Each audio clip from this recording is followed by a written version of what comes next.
Pleased to have John Germann with us tonight from Houston, a postal historian, history. You taught history, I'm assuming, John? Okay. Yeah, yeah, I sure did. High school? Yes. Okay, nice. Well, my hat's off to teachers. That, it's a tough job and it gets tough every year. But John is a longtime resident of Houston, Texas. He's a passion for history and taught the subject for over 40 years. Stamps and history go together, of course, and he has collected even longer than that, joining the Houston Philatelic Society in the 1970s and recently received his 50-year membership certificate from the American Philatelic Society. This half-century pattern also includes his background in stamp tolerating wife and daughter, and in human years, his wire-haired dachshund. Other society memberships include the Texas Philatelic Association, Universal Ship Cancellation Society, Postmark Collectors Club, Mobile Post Office Society.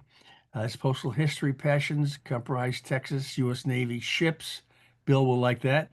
Uh, let's see, Navy ships and the Austro-Hungarian Empire, among others. He has published a book on Louisiana post offices and a digitized history of Texas post offices and their postmasters, plus numerous articles on various postal history subjects in various society journals. He has also greatly benefited from numerous Zoom presentations to his local stamp club by members of the Philatelic Society of Lancaster County and would like to return what he hopes is a favor. And I must say, our relationship with you guys in Texas has been wonderful. I feel when I'm with you like I'm with my own club, and I hope you feel that when you're with us and giving presentations. And John, you mentioned being a member of APS for 50 years, and I think uh, Eric, didn't you say you weren't even born then? Yeah, You're hurting me, Paul. oh, this is so good to see everybody.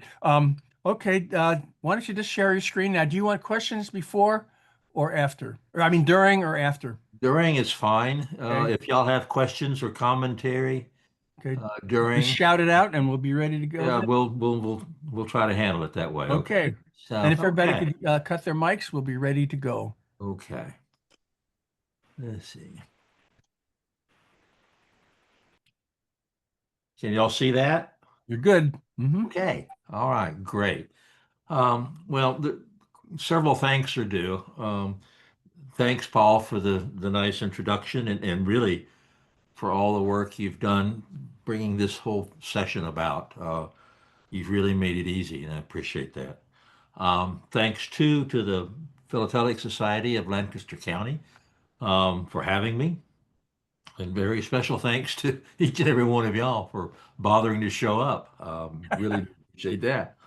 Um, as a member of the Houston Philatelic Society, I have been had the benefit of being entertained and regaled, as Paul alluded to, by both Paul and Charlie DiComo.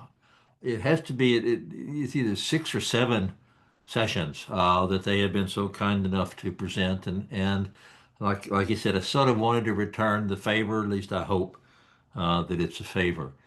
Um, this particular topic is a direct response, really, to Charlie's presentation to our club on the town of Pauling, New York.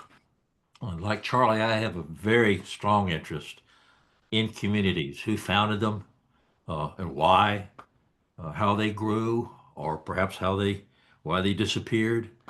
Uh, in fact, my number one collecting passion is covers from the discontinued post offices in Texas, those that used to be. So, just a little bit of personal and collecting background. I am a history nut. Charlie mentioned that I taught history for at the same school for 44 years.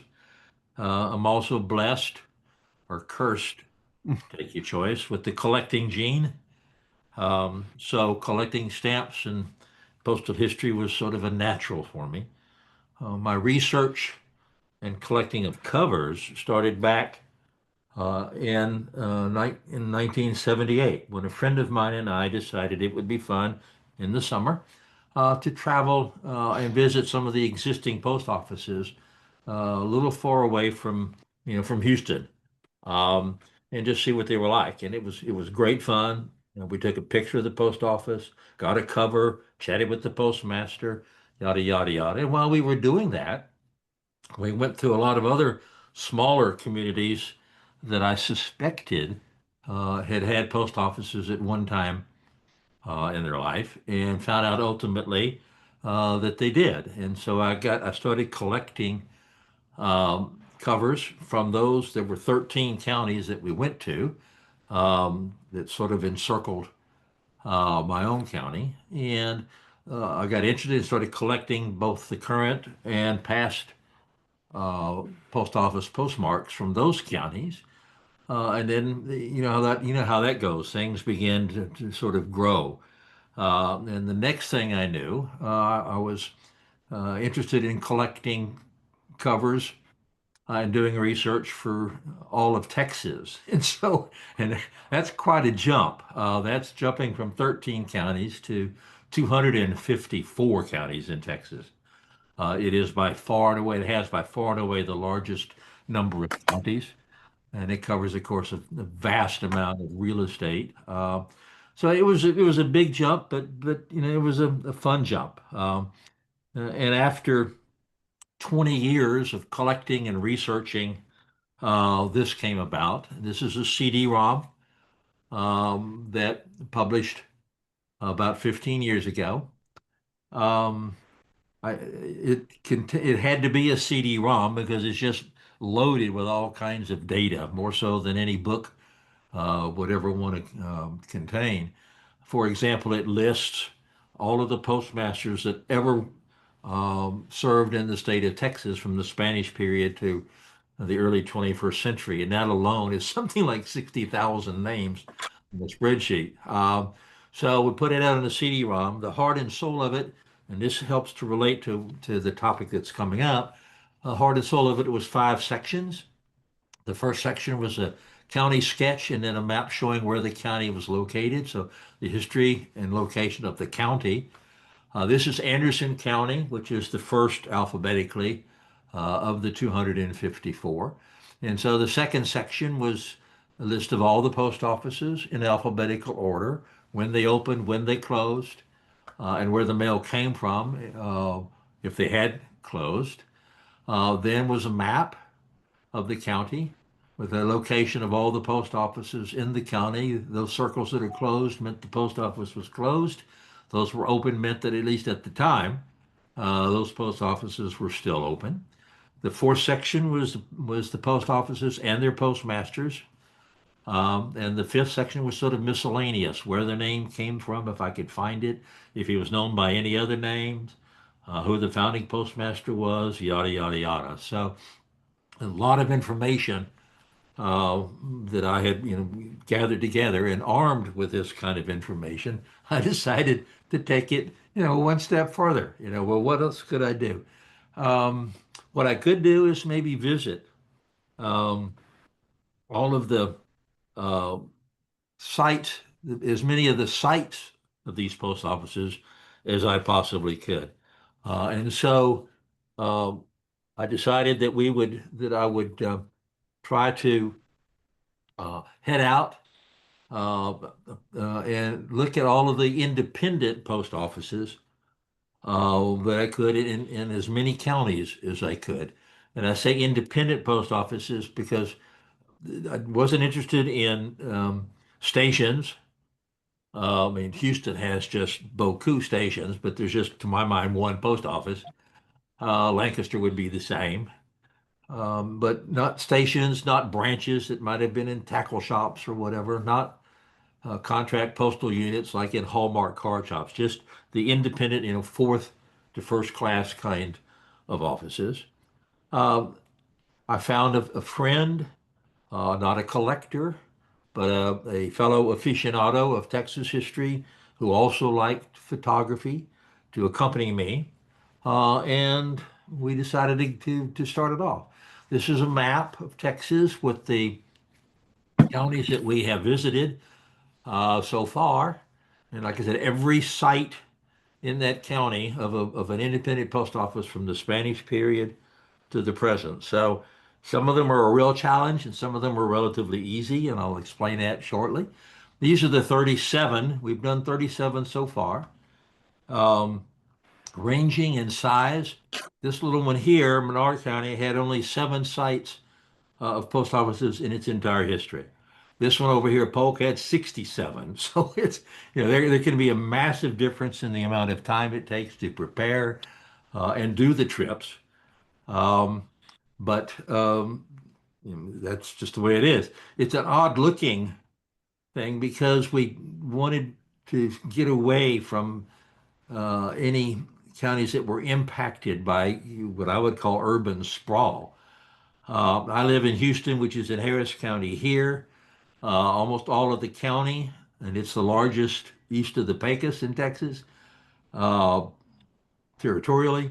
Almost all of it is covered now by Houston, and Houston has really impacted greatly many of the counties adjacent to it.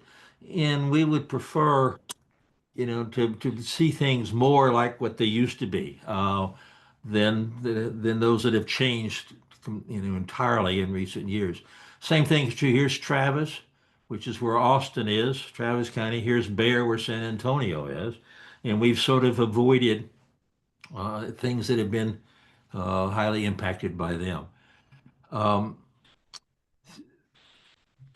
so we go up, all the way around. Hopefully one day I will, connect the dots, um, and make a circle up here. But whatever we want to do, we're getting farther and further away from my home. It's getting to be more and more of a challenge. Um, it's turned out to be, great fun. Getting off the highways and onto the byways to see these counties thoroughly, to take the dirt roads to the off the beaten path rural areas, to see, just happen upon occasional wildlife while we're out there, on the ramshackle buildings, the chats with the postmasters and the residents, yada yada yada. And that joy is really what I wanted to share with you this evening. It's something that anybody can have fun doing, no matter how small scale the venture might be. So I thought I'd spend some time with you about where to find the information and how to for such a trip, and how to plot it, because it is fun. So we'll start with this one. The first step is identifying the post offices. Now, if you're in Pennsylvania, this particular part of the process is easy because a gentleman by the name of Thomas Mazza, I guess that's how you pronounce it, Mazza, has put onto the website of the Pennsylvania Postal History Society his work, which lists all of the post offices in Pennsylvania by county. It's already done. Uh, and so it's all you have to do is just figure out what county or what area you want to work with. Go to that, and it's free. I mean, it's right there for anybody's use.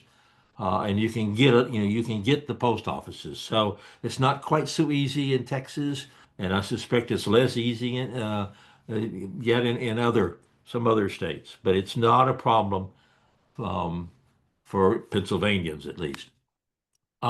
If you, just for fun, I thought I'd show you some of the sources for identifying the post offices, some that Mazda used and some others, so that you can get a feel for that. So I've chosen to briefly focus on a delightfully named post office in Lancaster's own backyard, namely Bird in Hand. This is a little community close to Lancaster. These are two photos of buildings which at one time had served as the post office. And this is Maz's work. I just screenshot this from the Pennsylvania Postal History Society website. This is on Bird in Hand. It was originally known as Enterprise, changed its name to Bird in Hand, as we will see down here. And what he has done is just list in chronological order Enterprise was founded in 36 by W.M. Happerson, and he just lists an order with their date of appointment all the way down here to John Fralick, 36 to 69. While Fralick was in office, it changed its name to Bird in Hand, and then he continues on here with Silas Shirk, Mary Conrad, Harry Overley, and then the next page would take it, further. So this is just a delight if you're Pennsylvanian. I don't know if other states have anything like this or not. Um, but anyway, now if you're interested in the primary source, if you want to go to the original primary source, then you would go to the record. It's a post office document, massive document called the Record of Appointment of Postmasters. Okay, um, and it's available on ancestry.com if you have a subscription to that. If you don't, you might want to check it because it's a wonderfully informative website. But you can go to ancestry.com. You go to advanced search, and it'll take you to the collections, and you click on appointments of U.S. postmasters, 1832 to 1971. Then they ask you what state. You click, in this case, Pennsylvania, and they'll show you that they have the Pennsylvania counties uh, taken care of in this fashion. So if you're Lancaster County, then you would want the Fulton to Lehigh, and so you click on that, and this gives you the first page. Record of appointment of postmasters. Um, Roll 110 if you're dealing with microfilm, maybe. Pennsylvania, Fulton to Lehigh. Notice it's 546 pages long. What you do, since Lancaster County is close to the end of this roll, I would put in like maybe 500 and then click on it, and it'll take you to page 500. It might be a little bit before, it might be a little bit after, but then there are scrolling arrows here and here to go forward or backward until you get to the beginning of Lancaster County, and they're basically organized alphabetically um, and so if you do that, this is what you find. This is the record of appointment of postmasters. Um, and this is the one that shows you bird in hand. The This is bird in hand, delightful handwriting. It isn't always this user friendly, uh, but you notice that you have these are all in alphabetical order, and so they divide up. The record divides uh, things into groups of years. This happens to be the group of years. It's the 1870s, 1880s. There will be a group before that, and quite a few after that. But that's how it's divided into chronological year groups. This is the one that has the initial reference to bird in hand because it came along in the 1870s. Here's John Fralick right here. Here's where Mazza got his information, and most postal historians will. 13 January 1873. And remember, he went on through for quite a while. And here's Silas Shirk, 82. Here's Miss Mary Conrad uh, later on. And then beyond that would be in the next grouping of years. But this is what this is the primary resource for um, the postmasters and where they were located. This is bird in hand, chestnut. It goes on alphabetically. If um, a post office came into the scene, let's say in the 1880s, brand new, then it would be tacked on at the end.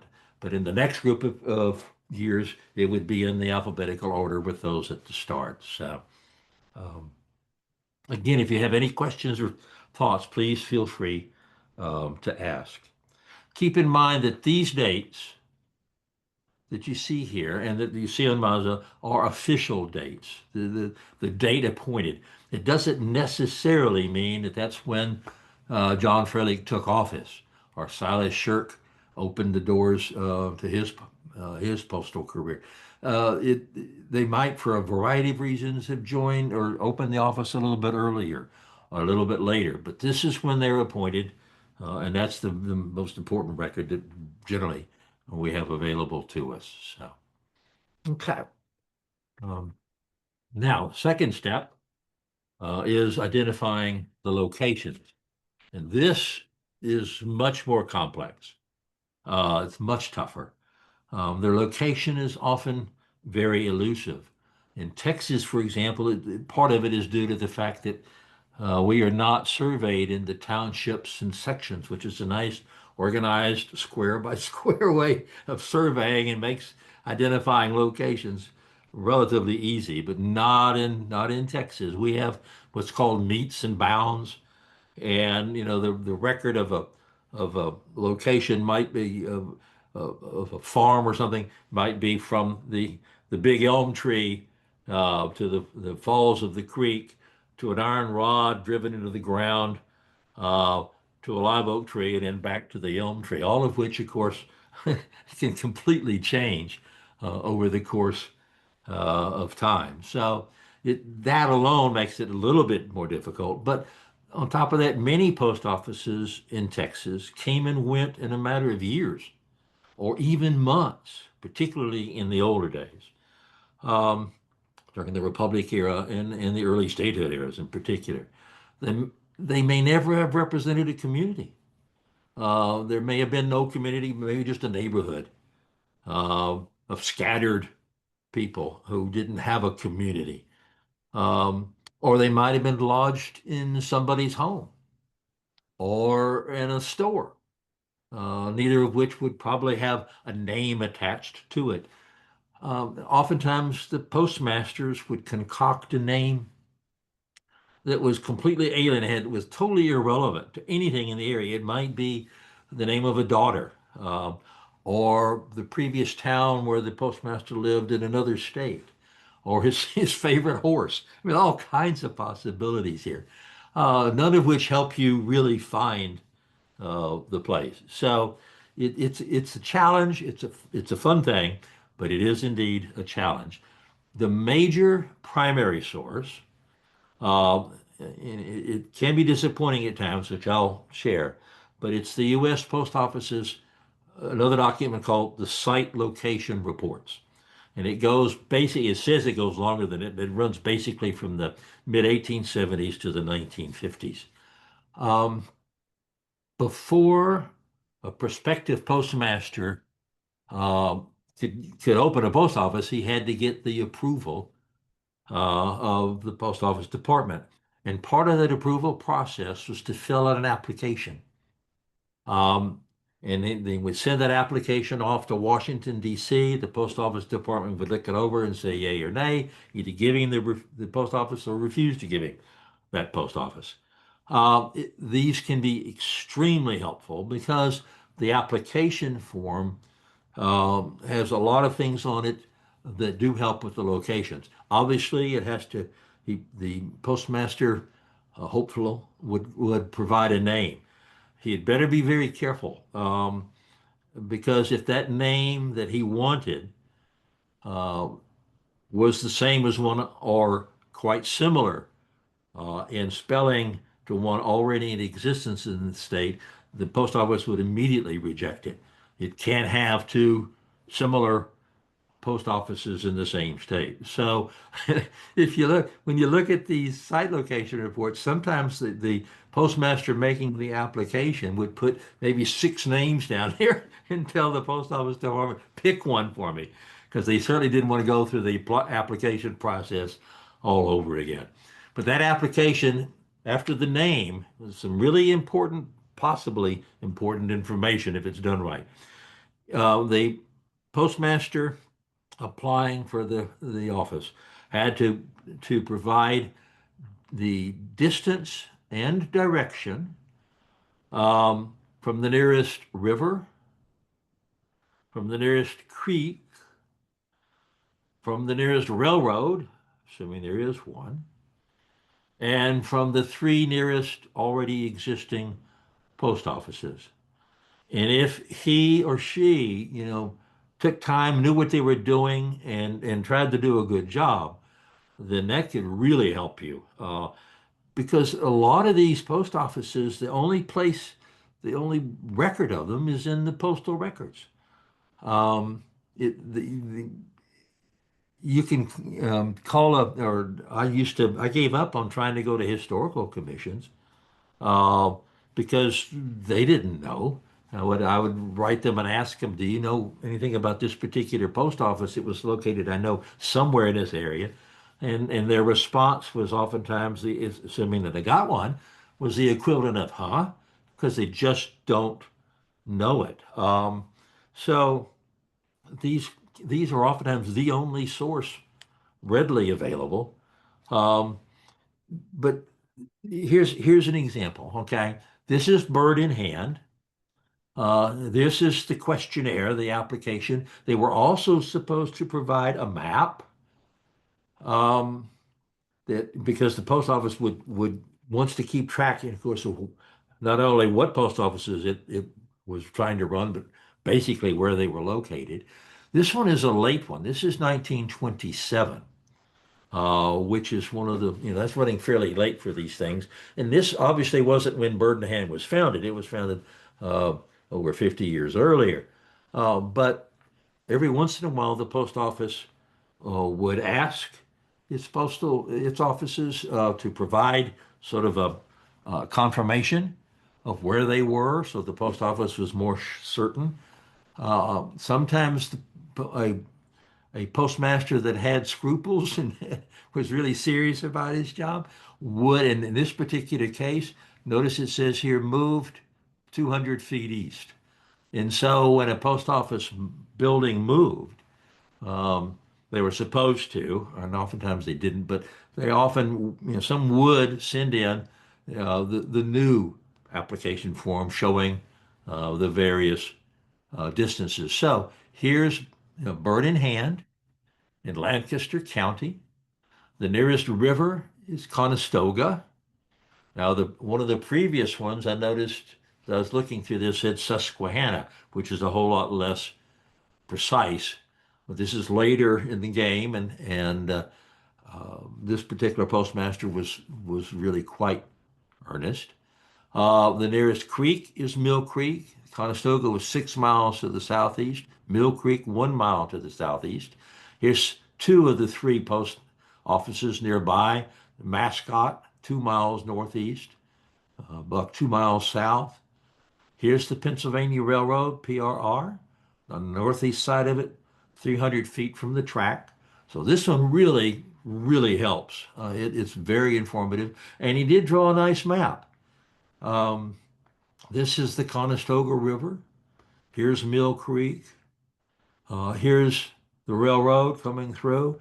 Right smack dab in the center is where the office is supposed to be located. Here's the Mascot Post Office here, okay? He even drew the road that ran through the highway road that ran through the town. So this is a good one, but there are a lot of limitations to these site location reports. Sometimes the postmasters didn't bother. A lot of times they didn't do a map, and even if they did, it was half-hearted, just something to appease the post office department. Sometimes they couldn't fill it out because they just didn't know. If you're in far west Texas, you could be 80 miles from a railroad and 58 miles from the nearest post office, but you didn't realize where that post office was. I mean, you had no idea sometimes where you were. And sometimes they would put in the wrong county simply because they didn't know. So there are limitations as to part of it, how they're filled out, but also it starts basically in the mid 1870s. There are a few applications before that, but it's pretty solid from the mid 1870s, well into the 20th century. But what that means is on an older office that was founded and then died prior to 1875, it's not going to be in there. Or an older post office that managed to go beyond 1875, but went out of existence before it had to fill out another application, it's not going to be in there. So it's a great starting place. It's particularly valuable for little bitty places that weren't around for very long because they too filed an application, and it's pretty thorough. It's pretty good in that respect. But you need more. And so here are some other source materials if you want to find post offices in your area. County histories, a great secondary source in many cases. Postal histories. Texas is blessed with several of them that are really, really quite helpful in terms of routes and so on. The National Archives has quite a bit. I mean, it's the repository for postal information, and it has quite a bit of stuff. Postal route maps, it largely drawn from the site location reports, but it produced maps in the National Archives that are really interesting to see and to deal with. It has all kinds of post office ledgers and other kinds of information. One of my greatest moments in postal history research was discovering, I didn't even know they existed, was stumbling upon the Confederate post office ledgers. I had no idea that the National Archives had those. I'm assuming that the Union soldiers, when they captured Richmond, took everything out of the courthouse, threw it on a boat, crossed the Potomac, and dumped it in to the National Archives. But what a joy to actually have those in your hands. And these can be, some of these can be very helpful because they show you the routes and sometimes they even give you the distances from one post office on that route to the next, which can really be of help. State Archives, I assume it's in Harrisburg. It's in our capital, Austin, and they have a lot of information, both secondary. They will have secondary works that other libraries do not, and of course, a lot of primary sources that nobody else has dealing with the state and families and offices and communities and so on. But even then, the name of the post office might not really be good enough, particularly on works that are very early in time, um, and there are no postal records to speak of about them. Then you have to sort of rely on the names of the founding or the earliest postmasters. And if you know that you can find in genealogy works online, like ancestry.com, a lot of them have family trees and information about where they lived. And if you know that uh, very early or the founding postmaster lived in a certain spot at a certain time, and you find uh, that particular location in ancestry.com, hey, there you are. The Latter-day Saint, this one you have to subscribe to. The Latter-day Saints have a familysearch.org website, which is free. A lot of books in libraries have genealogical sections, and a lot of books, a lot of genealogical works from the books. Cemetery records. If you know where he's buried, you may have thought, well, he's probably, I think the post office is in the northeast part of the county. If he's buried there, then very likely so. And that also the grave site most likely wasn't far from where he had his post office. So there's a clue.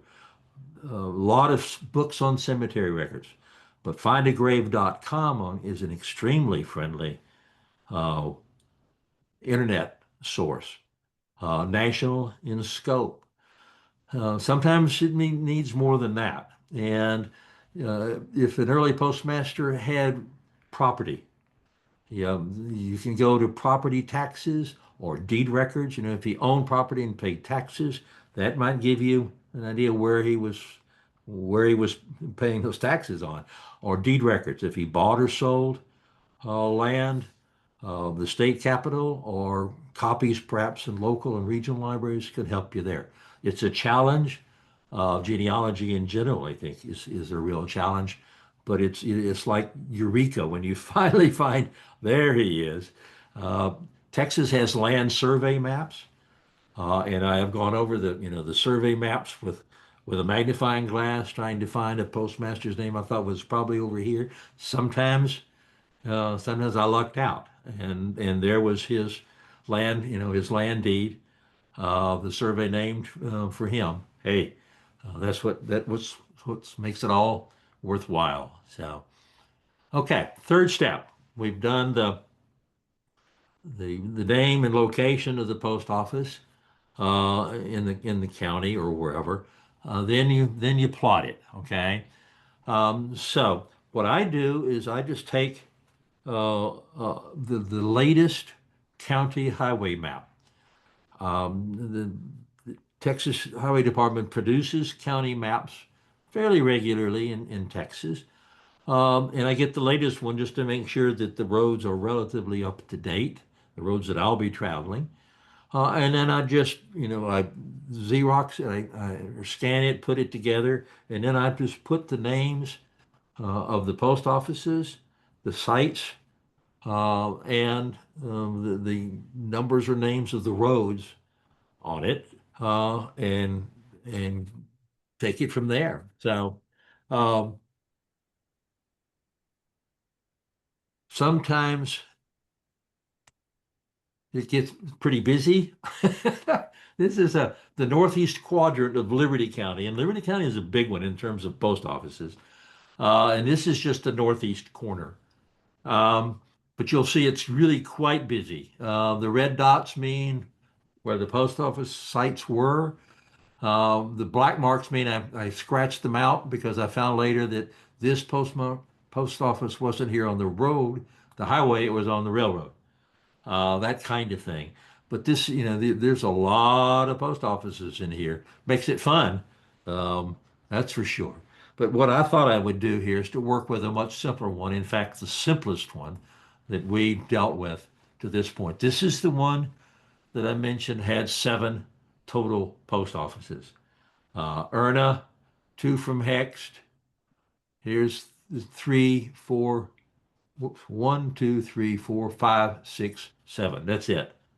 Um, so it's that one was sort of a piece of cake once to work up, for example.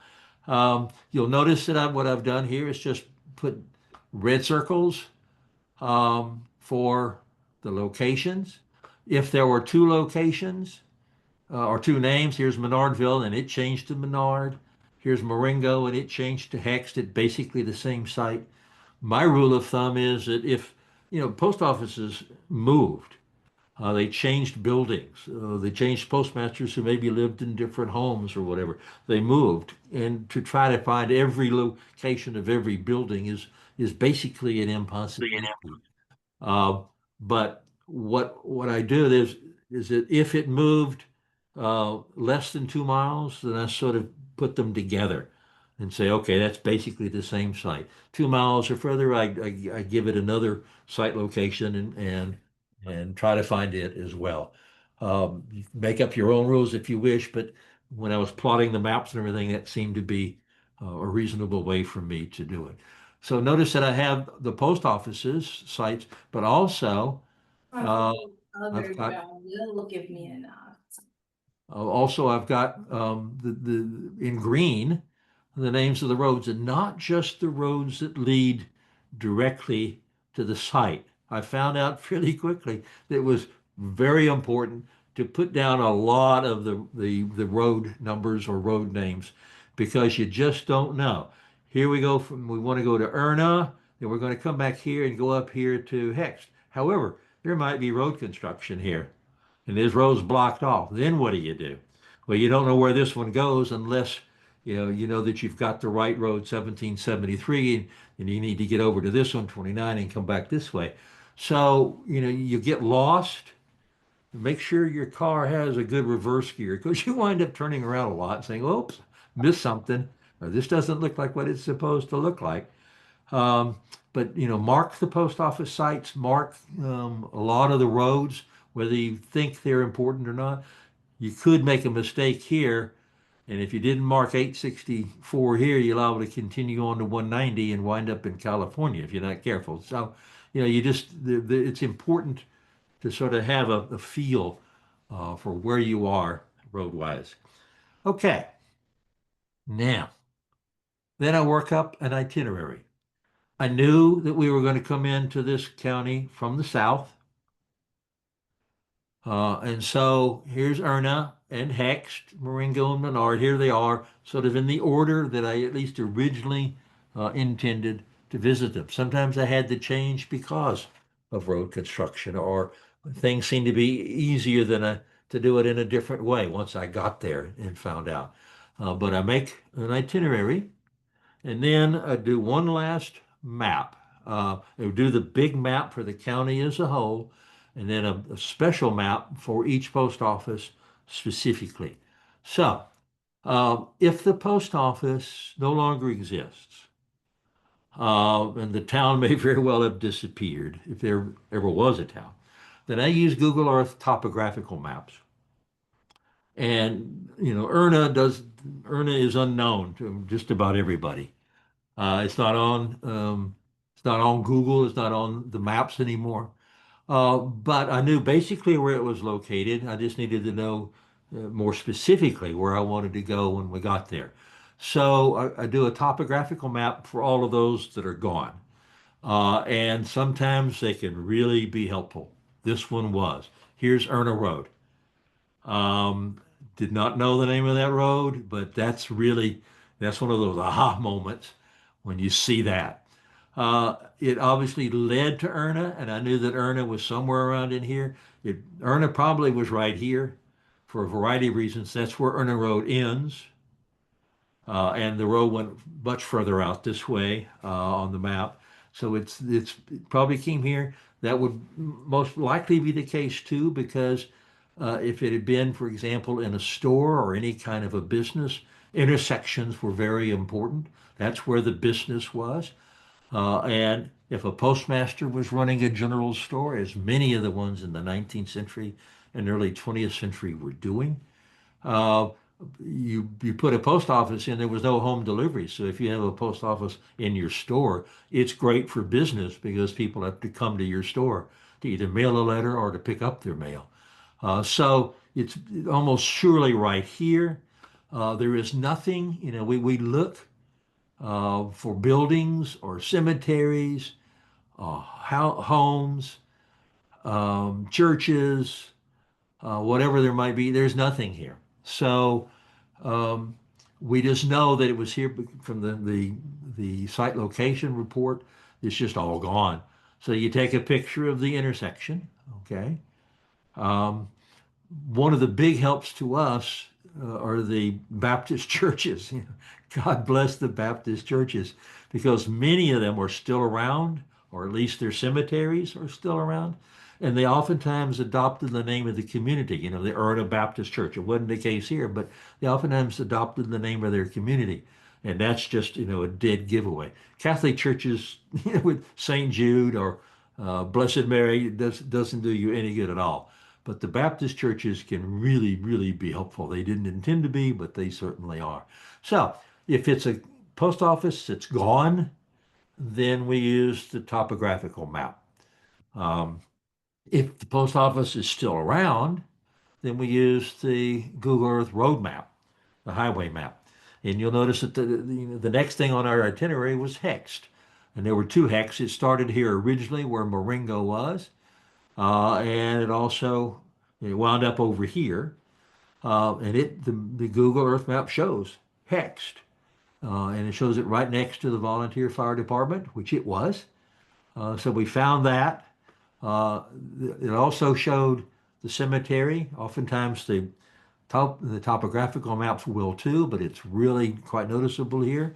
And we knew from our records that Marengo and the original hex were west to X number of miles, more or less. And so we said, okay, this is good for the first hex. It was only there for a year, and then it moved locations. And for Marengo, at a very short-lived office, a little bit before that. The Google Earth road maps are especially helpful for large towns and cities, because if you pull in, if you didn't know where Lancaster post office was, the downtown Bell, you could spend a lot of time trying to find it, and even more time in Houston.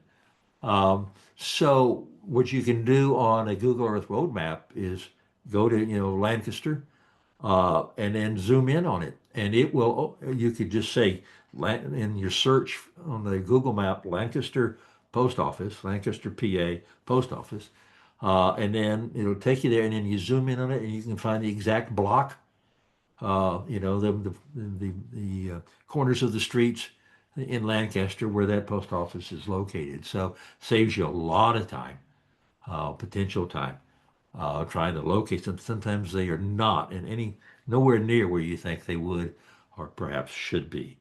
So what we do is we use the great big general map to get us in the vicinity. And then we line up the Google Earth maps in order, paperclip them or staple them together in the order that we're going to see them. And we just go down the line, get in the general area with the big map, and then try to find it more precisely on the Google Earth maps. So, fourth step, taking the trip. Um, And this, of course, is sort of the summation of it all, and it's where the fun really comes into play. So, how am I doing time wise, Paul? Nobody comes in to cut us off, so you're doing good. I don't want to run over. So, No, no, we okay. we don't have that. We used to have that problem when the guy used to come in to clean up when we were in one of the rented facilities, and now we had to go. But right Okay. now, where everybody's in their own living room, Okay. you're good, Okay. sir. Well, let me know. Okay, Okay. please. All right. Fourth step is actually taking the trip.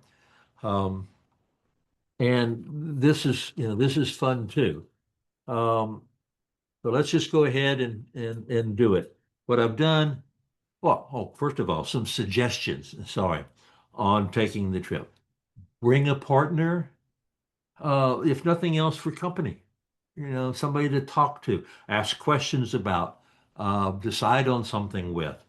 Um, Very important, but even more so as a navigator. I have done one of those 37 counties on my own, and it is not easy because I was constantly pulling over to the side of the road saying, now, what crossroad am I looking for? I can't remember the number.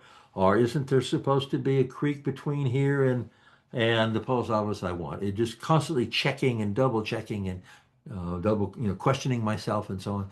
Well, Bill sits just to my right, and he says you've got the post office located at the intersection with Farm Road 388, and it's about a quarter of a mile up on the left. And so I don't have to worry. All I got to do is drive. Or he'll say we're getting close.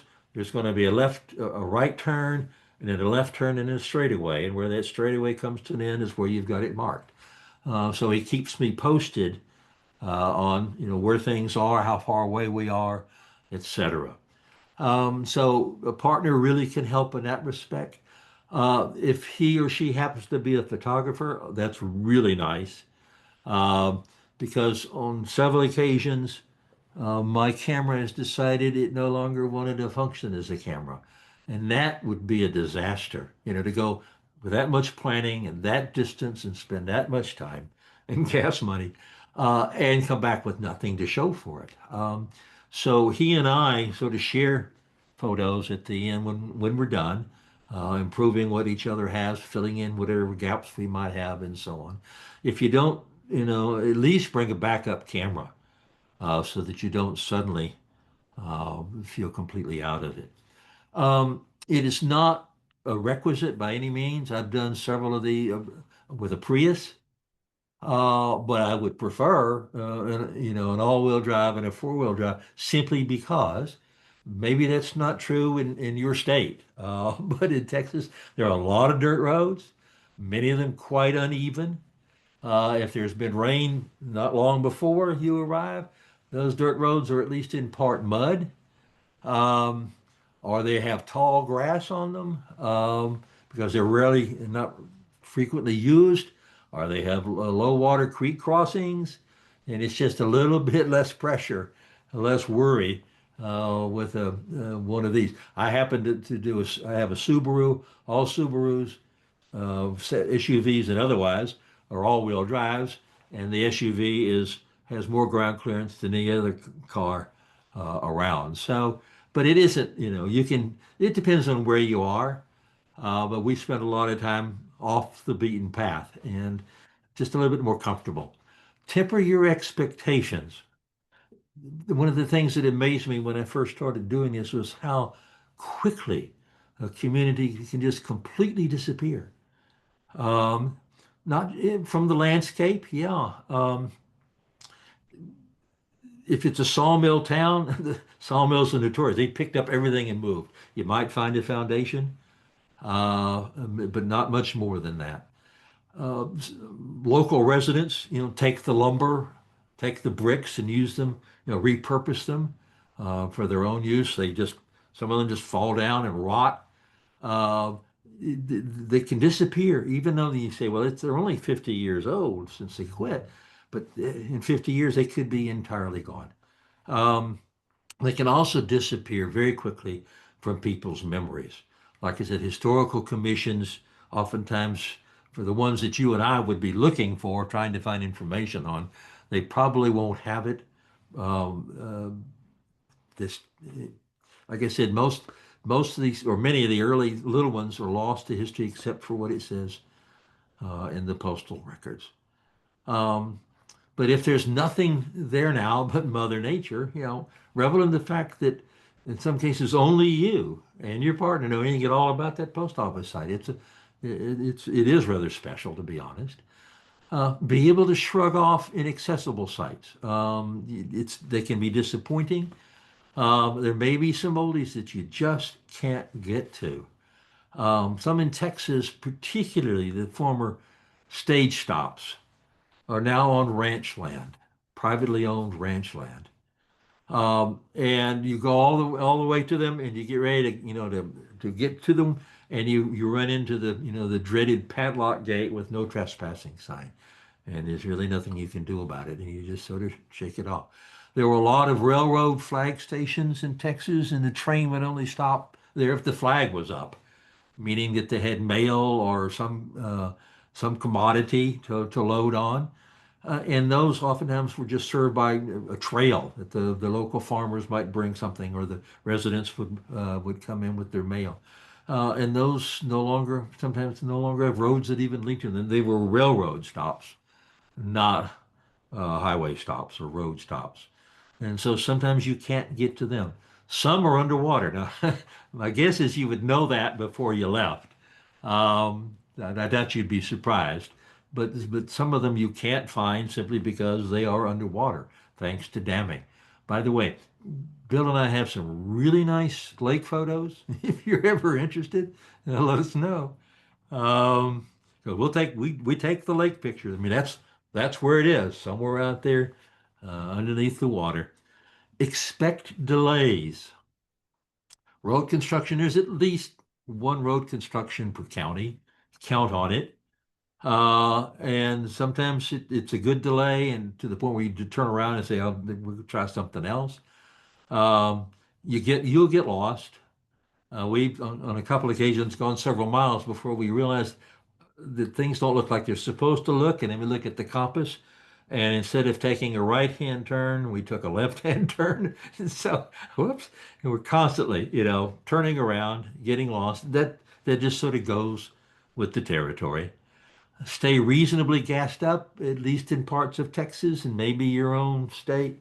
Um, the closest available gas station may be farther away than you think. Um, Look down at my gas tank measure, and it's all that I had an eighth of a tank left. I was in a place that did not have a gas station. Our next stop, which was a little over 10 miles away, did not have a gas station. Um, Postmaster was in. I went in and asked him, I said, where's the closest one? And it was about 12 miles back the way we came. So there we went, back the way we came. So I just learned to try to keep an eye on it and stay reasonably well gassed up. Take pictures of something at the site, whether it's a church or a cemetery, a building or a house, the road signs just to document where you are. If you can find anything that says the town name, take a picture of it. It might even be just woods or pasture. But go ahead and shoot it and say, this is the area where that post office used to be. The rewards, these are some of the rewards. The trip itself, just being out on the open road, in the fresh air, doing something that is great fun and something that's probably never been done by anyone before. I mean, it is a special trip. Um, Another reward is the sights, of course, and the sights, no matter how you spell it, expected and unexpected, postal and otherwise, and the memories, a delight to look back on and relive. I do have, my photos online, but I find it fun. Sometimes I made, by no means have I done all of them. I just haven't. I haven't had a chance to do it, but I have made Shutterfly books of some of my trips. This dealt with three counties, Lavaca, Jackson, and Falls. And this is one of the pages. This is the cover, and this is one of the pages, one of the more interesting and more photogenic discontinued post offices that we ran into called Moravia. Um, so there's, there's a lot of rewards from doing it. It's just really a neat thing. So here's the trip. Okay. My friend and I, Bill and I decided we would go visit Gillespie, Kimball, and Menard.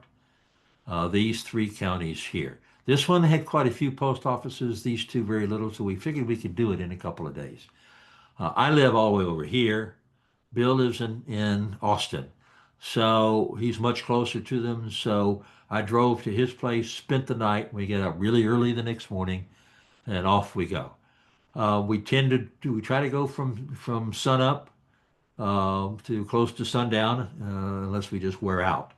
And we on a busy place like Gillespie County, maybe 23, 24 a day, depends on how far apart the post offices might be and what all they have to distract us. But we headed out. One of the advantages, one of the really delights of doing this is that if you have covers, you can actually go visit the place where those covers emanated, even though the place may be, gone and certainly doesn't have a post office anymore. Doss and Eckert. This is Morris Ranch. Here's Lang, where I knew there was a mill at one time. Um, this is all in Gillespie County. Here's Crabapple, and I did not want to live my life out without making it a visit, seeing Crabapple, Texas. So, and then here's Luckenbach, Texas. Some of y'all may have heard this. If you're country and Western music fans, you probably know the song. Willie Nelson and his Outlaws like to sing about Luckenbach, Texas, where, as they put it, quote, there ain't nobody feeling no pain.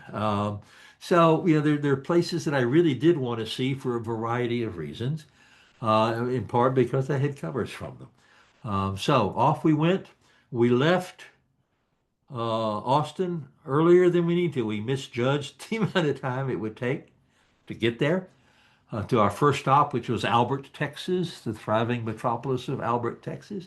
There's nothing there but a nice house and a dance hall and a lot of community spirit. The post office is gone, the stores are gone, but there are still a lot of people in the area, and they're very history conscious. So we got there way too early. We found this sign indicating, take a left to Albert, Texas.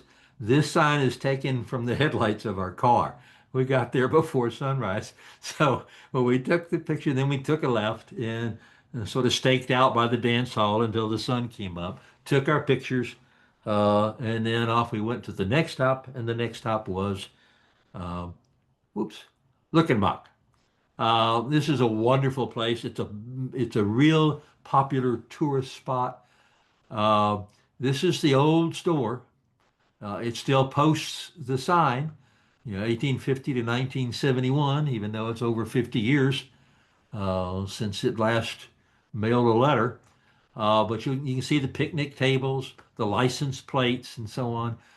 They've worked to keep it. We were there when nobody was there. It was early in the morning, obviously, um, and which is good for us. But anyway, it's a very special place in Texas to a lot of people. From Luckenbach, we went in part to Eckert, good old German sounding name. A lot of Germans in Gillespie County. This was the only building at Eckerd. Not sure whether it was the post office. Uh, Very likely, but not certain. It certainly was a feed store.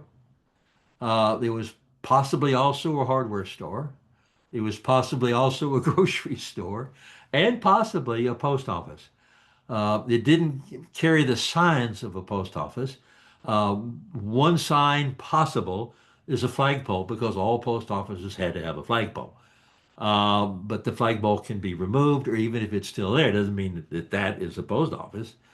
Another sign on occasion is a slit cut in the doorway where patrons could come by during off hours and slip their letters or their postcards through the slit in so that the postmaster could find them on the floor the next morning. That's a dead giveaway. That's a post office. Nobody else would deliberately cut a slit in their doorway. Here's again the surprises are just everywhere. This is Crabapple School. I have been to Crabapple, scratched that itch. What we didn't know until we got into Gillespie County is that the Historical Commission in that county has made it a major project, and they've got lots of funding for it, to preserve all of their one-room schoolhouses. And they even have a program that you can get in the county seat, at the museum or the Historical Commission, and it shows you the trails, and you could go, from one-room schoolhouse to another throughout the county. And that's amazing. That's a real wonderful sense of historical consciousness. They're preserving them, and this is the Crabapple School. We had no idea. We ran into three of these schools just because they happened to coincide with our post office tour. But it was really, really a pleasure. We could walk around, look in the schoolhouse, yada, yada, yada. This is the Doss Post Office, one of the few that's still operating in the county. Nothing particularly special, but at least it's different. It's not the cookie cutter post office that you see for new ones, new buildings going up today. And who knows, it may very well not be there for much longer. It's not a very busy place. Um, ah, this is Lanc, and I mentioned that I knew there was a mill there. Didn't realize that the mill physically, the mill building was still there. And it's pretty impressive, at least from the exterior. It looks pretty hale and hearty. This was a grist mill. Bill and I walked around as much as the underbrush would allow us. There's a little waterway over here, and this is where the water race is, where the paddle is. And there was another much larger creek that came down here. Very, very pretty location in Gillespie County. And found out that, that Bill sent me a notice, and that if you have some spare change, you, yeah, it's for sale, from measly $7 million, and for $7 million, you can buy this and become an instant Texas landowner and mill owner, something that I will never be, something quite special. And I hope somebody does that because this one is certainly a building worth saving and restoring. Um, this is the site of that horse ranch. This was a quarter horse racing horse ranch that was internationally known, and it produced winners and placers throughout the U.S. and in places like France, Germany. Very, very well known in the late 19th and early 20th century. They made a lot of money and they poured a lot of money into their little town. Um, this, these are not wood. This is these are well-built facilities. This is the hotel and headquarters for the Morris Ranch just south of Fredericksburg in the county. It has stables over here. This we thought was a church. No, this is their school. Um, and these will be standing for a long time. The church is down the road, so there's a silo and some stables. It's There's a lot there to see, and it was really a surprise to us, extremely pleasant surprise to see all of this, to walk around. etc. Then we went from Gillespie to Kimball. Again, some covers from places that I was very much, I had never been to Junction, originally called Junction City. Segovia had special meaning for me. These two had interesting names. Roosevelt, yeah, that's Teddy Roosevelt, who hunted in Texas. Telegraph is an interesting name for any kind of a post office. And so there were places beyond these that I wanted to see. When we first came in, we came to Knoxville without the K. Um, and there were two Knoxvilles. No, I do not have them transposed. I have this is the old Knoxville, just a new building, and we don't know. There was no identification as to its purpose. This is the new Knoxville, and we delight in ramshackle buildings because we're getting them before they completely fall down. And this might very well have been the post office when Knoxville moved to the new site. Um, Here's Segovia, at one time a very busy little post office, very interesting kind of a building with the sign still very, very prominent. These two are still going. This is Roosevelt itself, way out in the west. This building right here serves farms, ranches for miles and miles around. It is the sort of the emporium for that part of the county. This has a very prepossessing, imposing name. It's London. And the reason why it has that name is that the developers of this little town had great ambitions. When they plotted the town, they even created a Union Square. I mean, I'm sorry, a town square where where the courthouse would be and everything else. And it just didn't materialize. But enough people still live there, um, and despite the metropolis name, there are still enough that live there to warrant a post office. And it's a sort of a cute little folksy post office at London. This one will warm the cockles of a person's heart. There is no Clio anymore, but there are families that still live on the ranches, scattered in the area that remember this store and remember how much it meant as a store and as a post office to them and subsequent and earlier generations. And so they have spent the money, taken the time, shared the love to create, to maintain this old store that served them for 60 some odd years in Clio, Texas. And here's another similar one. This is Telegraph, Texas. This was hard to get to. We had to go 20 miles out of our way down a road with nothing in between, and then 20 miles back the same road. But it was worth it. Uh, for those of us several of us from Texas, we recognize the Texas historical plaque in front of this one. It still has the post office name. It still has the gas pumps. Somebody's still running up the flag. But you'll notice in the background here, closed. It is shut down. This one I think will stick around in its present form simply because it does have a historical plaque attached to it. I hope it does, but it's sort of a special site too. This is the post office that serves the county seat at Junction. Not a very large town, but the largest by far in the county. Not a very imposing post office. It looks like it was built probably in the days of Lyndon B. Johnson, the Texas president, under whom a lot of political pork went to Texas in the form of post office money, new post, and it looks like the kind of bricks that were used back then. I don't know for sure. We got here towards the end of the day, and we sort of joked and said, well, before we go to the motel, let's go on into downtown Junction. You're talking, twilight um, in November, and let's get it out of the way so that we don't have to fight, the rush hour traffic the next morning. We can just leave our motel and go straight elsewhere. And so we came here. It's after hours, nobody there. Took our picture, and then headed to the motel. Well, this is our car.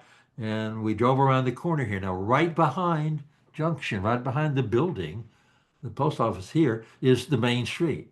And so we run around the corner here to the main street to hang a left and to head almost completely out of town to the motel. When we turned this corner, we ran into something that just absolutely stunned us. We pulled up to the stop sign at Main Street, and this is what we saw. Uh, this is a realty building, if I remember correctly. But here are four deer munching on the grass of this realty building in downtown Junction, Texas.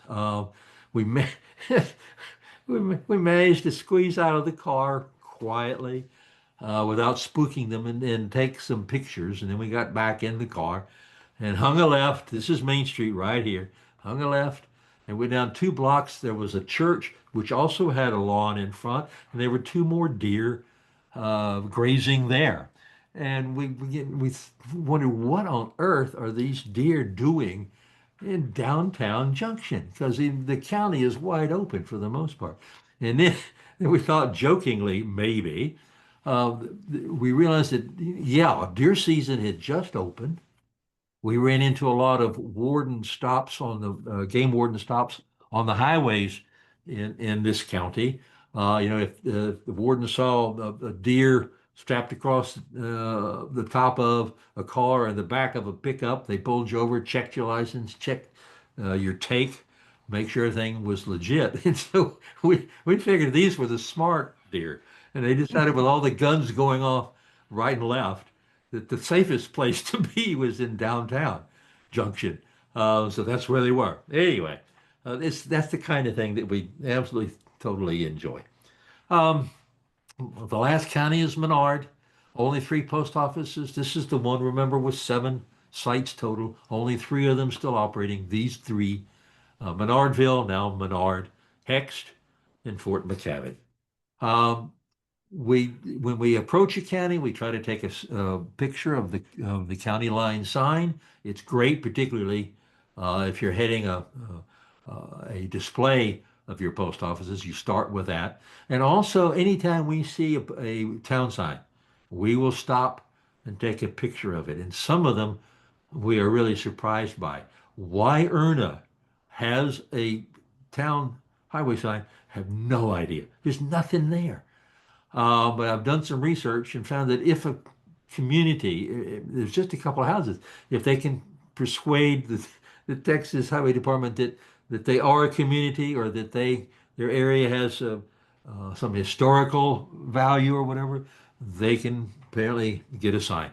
So we were amazed and we love it. I mean, we're looking for anything that says Erna um, that we can take a picture of. Here's Hext. We go from Erna to Hext. Hext is one of the 3. Uh, this is the left side, showing it the left side. This is the right side, which has the name. Um, not much business. These are business hours, but there ain't much business. To the right is the store, the Hext Trading Post Cafe. To the left was the fire department, and that was Hext, all of it. But it's still going. And how much longer, I don't know. But we got there, quote unquote, in time. There's no business going on in the cafe either, but I suspect that on Friday nights, it probably does a pretty good business because it does sell beer. And that would make it popular in the area. Okay. Um, if you remember the map, we had the New Hext, and then a couple miles to the west, we had Marengo and Old Hext, close to the cemetery. Well, this is the cemetery road, the dirt road here, and then this is the only building. It's right across, as you can see. It's the only building in the area. So we're going to take a picture of it. I mean, it wasn't the original post office, that's for sure, but it's what's there. So we got the road and the home. This is one of my favorites. By itself, out in the northeast part of this really distant county, all by its lonesome, was a post office called Callan. It was only open, for less than 10 years. It was on a railroad. We couldn't believe there was a railroad out here, but the railroad went into the county seat and then went up far north to some emporium further up the road. We weren't sure we were going to be able to find it, but there was no problem because we came upon this barn with the name Callan strewn across the front. Um, Somebody had put this up here. They had engraved or burned the seal of the great state of Texas into the side of the barn. And they had also put up a wonderful little sign here that says, "This here's Callan land." So this is the family for whom the post office was named, which still owns the land and is quite proud of it. And we just loved it. Um, this is Fort McCavitt. Didn't show you Menard, didn't want to do everything, but this is Fort McCavitt on the far side, one of the three that's still going. There wouldn't be if there weren't for a little town that was built up alongside of the old uh, U.S. Army fort, Fort McCavitt. It was in effect, what you might call an anti-Indian or anti-Native American fort. The community isn't much. It's still there. It still has this little post office. We got there before closing hours, but the postmistress was a tad premature in taking down the flag, but she was a really friendly soul, and it's a very special post office. Notice it's got a sofa on the front porch, a wreath on this doorway, nicely painted, a porch. It's got that woman's touch to it, without a doubt. Um, and she was a very pleasant soul. And we got to chatting with her, and we went inside, looked at took a picture of the boxes, and looked at some of the decorations that she had inside. Really, really cute. Um, that was the last post office that I will show you, because I do want to show you just two other things. Uh, these were post office sites. There were other sites, some that we anticipated. We had built into the itinerary Mission San Saba because we knew we would never be in that area again. It's pretty remote, and this was the farthest north mission built by the Spanish in Texas, and it didn't last for very long. In large part because the Indians were not terribly interested and not always terribly friendly. That was one. The Fort McCavitt itself was another, and we were just amazed by how large it was. This is just a small piece of the fort, and they've done a wonderful job. It's a state park. Um, Now they've maintained, the ruins. They've reconstructed. I think these were officers' quarters over here, but we just walked and walked and walked around that. And some other additional sites along, in addition to the deer and others. Here's another one. This one was not anticipated. When we got out of Erna and we needed to go to Hext, the road that I had marked on the map for us to take, I stopped as we started onto it. And I looked at Bill and I said, "Bill, what have we gotten ourselves into? What is this? It looks like a roller coaster."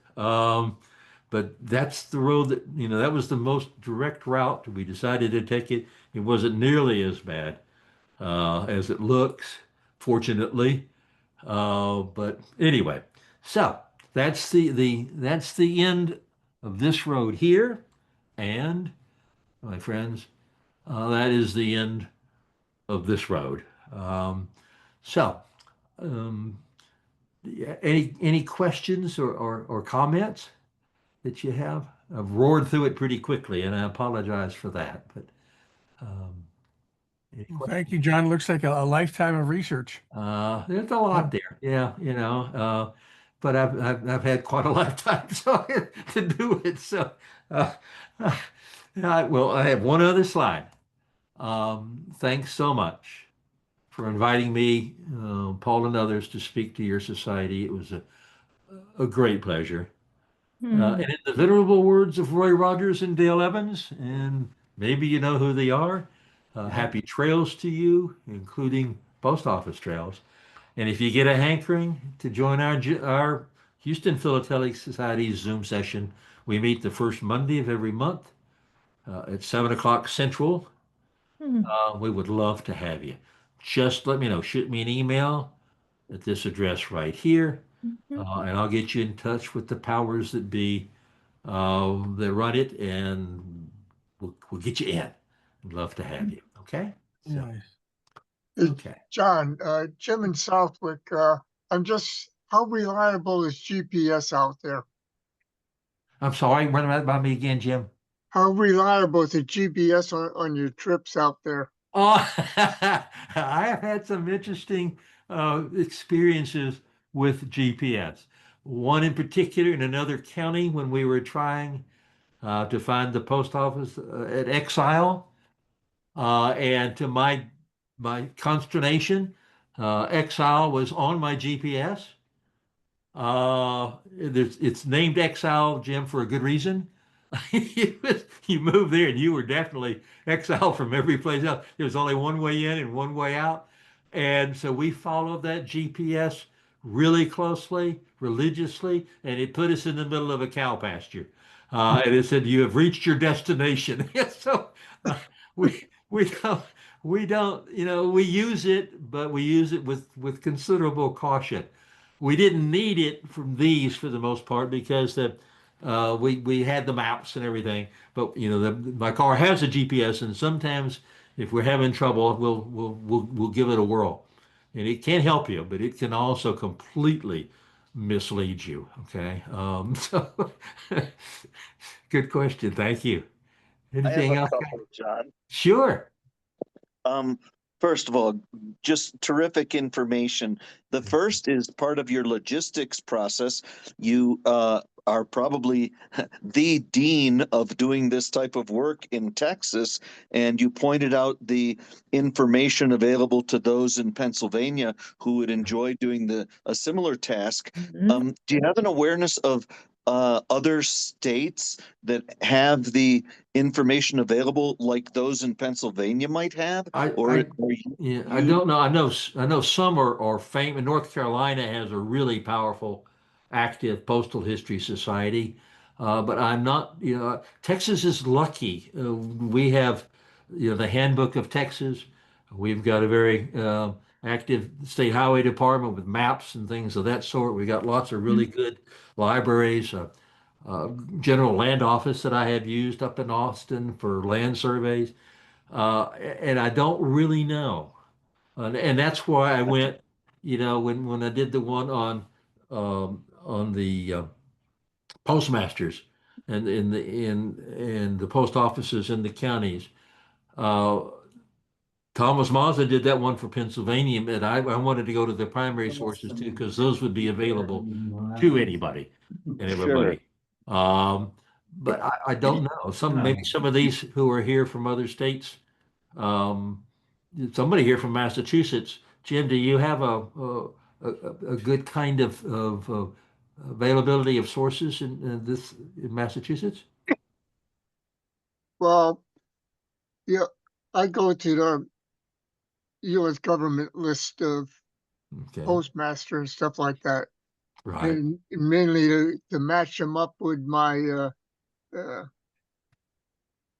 stampless covers where the postmaster was going free, and he scribbled his name up there because half the time you can't read it. Yeah. Yep. Well, Yeah. well, that leads to my second question, which is a philatelic one. Say that out of every 100 DPOs that you explore, do you have any kind of feel for what percentage there might actually be covers from? Is it 50%, 30%, 70%? Well, it depends on if you want to go back, well, the answer is no, because you just don't know what's out there. But if you go back far enough, if you go back to the Republic period in Texas, then the percentage of discontinued post office covers that might be still in existence would be very, very low. You're Oh, talking 20% maybe. wow. It's they're just not there. And one of the hazards, quote unquote, of collecting covers, particularly of discontinued post offices, it's very hard to turn one down because it just might be unique and you Uh, may never see it again. With a stamp, no, you'll see that stamp again unless it's, the British Guiana Magenta or whatever. But you'll see the stamp again. You may never see that postmark again. It may be the only one around. And so you tend to uh, to perhaps spend more than you anticipated just to make sure that you get it. There's Kelleher has an auction coming up that has two Texas DPOs, Civil War era, and of course the fact that they're in the Civil War jacks the price up automatically. But I'm one of them I have been to. It's up in San Jacinto County, up by Cold Spring, and I'd give my eye teeth. I don't, but I don't know what my eye teeth are worth. And their eye teeth might be worth more than mine. Because it's again, my guess is that's the only one I'll ever see from Dayton, Texas.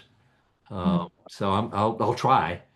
But Yeah. that's, my guess is it would be a very low percentage, Rick, particularly because, those in the Republic, most people threw letters away.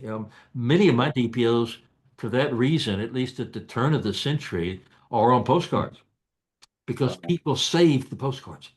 They may have tossed the letters, but they oftentimes saved the postcards. And so some people have frowned on them. I find them absolutely remarkably valuable because the post office, the postal card rage was right at the beginning of the 20th century, 1900, 19 teens, which is when there was the largest number of post offices in existence in the United States. And it was after like 1906 that rural free delivery came in, where there was home delivery, and it wiped the vast majority of those little post offices off the map right away. They had no more reason. People didn't need to go into that store anymore to get the mail because it's delivered to them. So post postal cards for me as a DPO collector are really, really valuable. But a lot of people don't like them. They prefer letters, but you're not going to find these things. You Yeah. you find them where you can. So Thank you, John. yeah, you're quite welcome. Yeah. Anything else? John, this Sure. is Sue Schroeder from Yeah. Friendswood, Texas, just 30 minutes south of Friendswood, you. okay. So thank you for the interesting presentation. I really just have a comment and a question for you, but Sure. um, my husband and I recently camped our way to the Grand Canyon and back. And so I Okay. took a picture of every postcard, I mean, every post of the post office of every place that we stayed at. So I All thought that was right. kind of cool. Yes. But my question to you is, have you seen the Navasota post office? I haven't I've been in, I have a photo because I've been all over Grimes County. It's one of those Yeah, 37 that we have completely traveled. you have to So go in there. yeah, I had not been inside it. Yeah, That I can't. Oftentimes we don't have the time, and we are so yeah, busy trying to cover territory yeah. that to go inside post offices and chat Mhm. it really cuts into it. So I haven't been inside. Does it have a mural? Has it got Um, murals? no, I don't recall Okay. a mural, but the woodwork is just Uh, amazing and beautiful and so well kept. And it has everybody's little post box, like you yeah. had in the other picture just recently.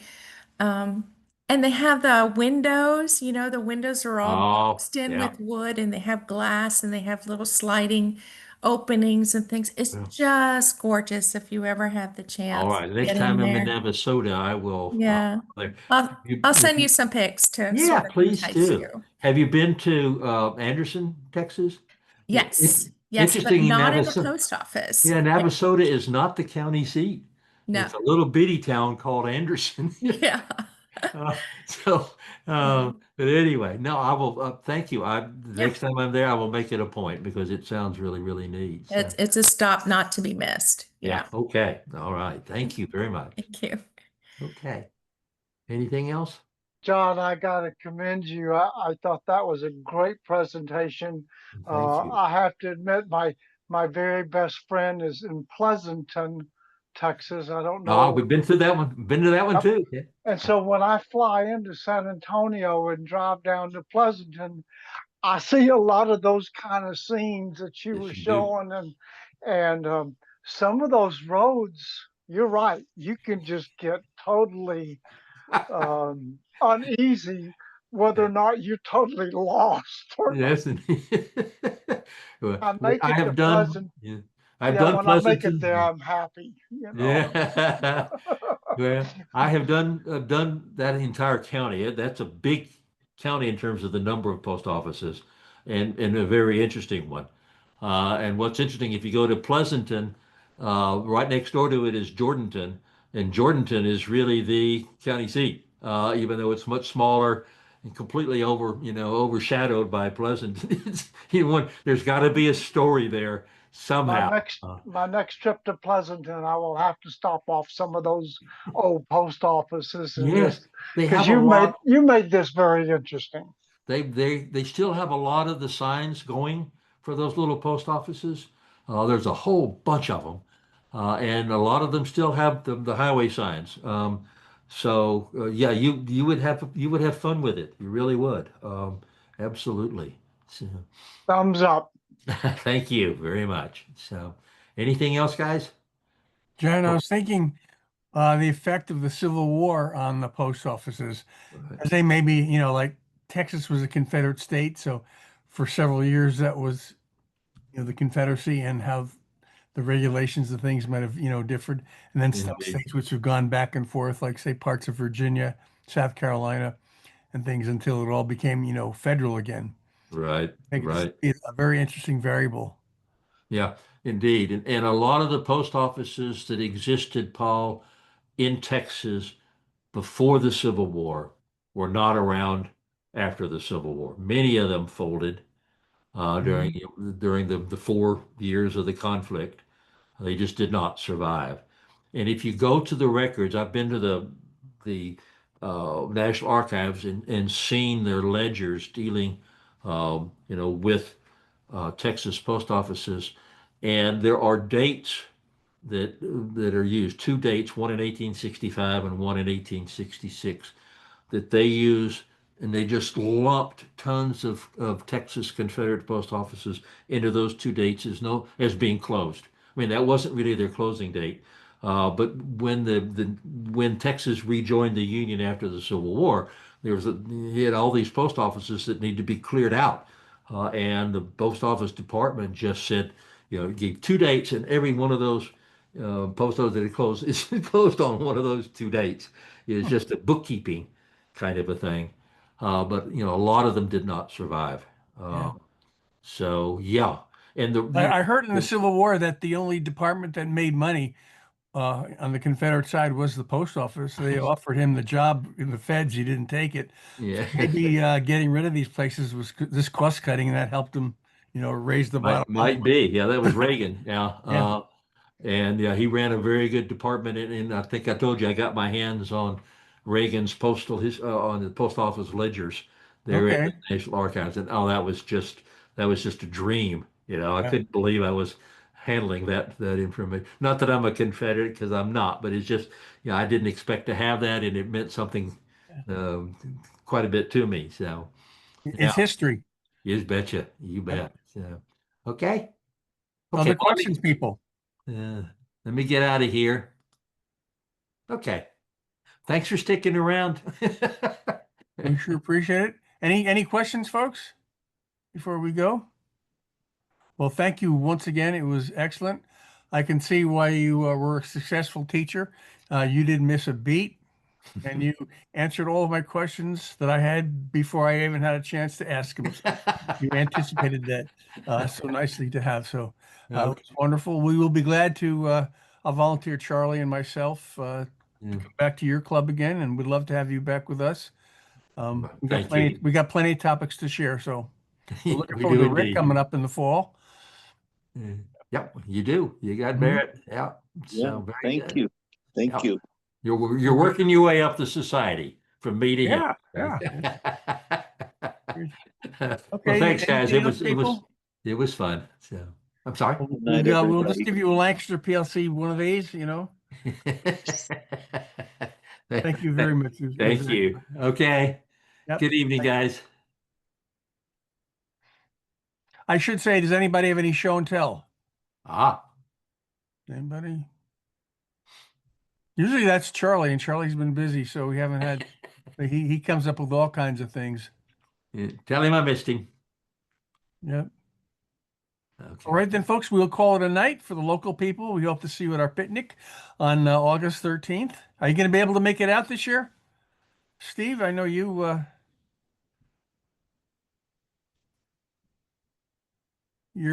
on mute.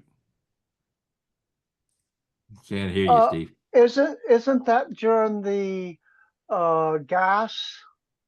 The 13th, I think that comes right after. Yeah, but there's for travel and stuff, that's a big deal. Yeah. Because I think I know that Chris and I will be going to the gas in Schaumburg, Chicago, or outside Chicago, and Yep. I think that's during the picnic. Yeah. I think that starts the 14th?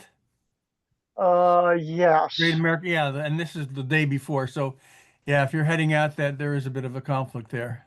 Yep. So probably not. Yep. I hate to say it because I sure wanted to go. We always look, unless some of these guys from Texas come, you always come the furthest distance, to our picnics. Uh, All right. Well, thank you. And again, Suzanne, thank you for You bet. hosting us. Appreciate it. Special thanks to Really Susan. appreciate that. Yep. Okay, Okay. folks. Thank you very much. Good evening, guys. Thank you, John.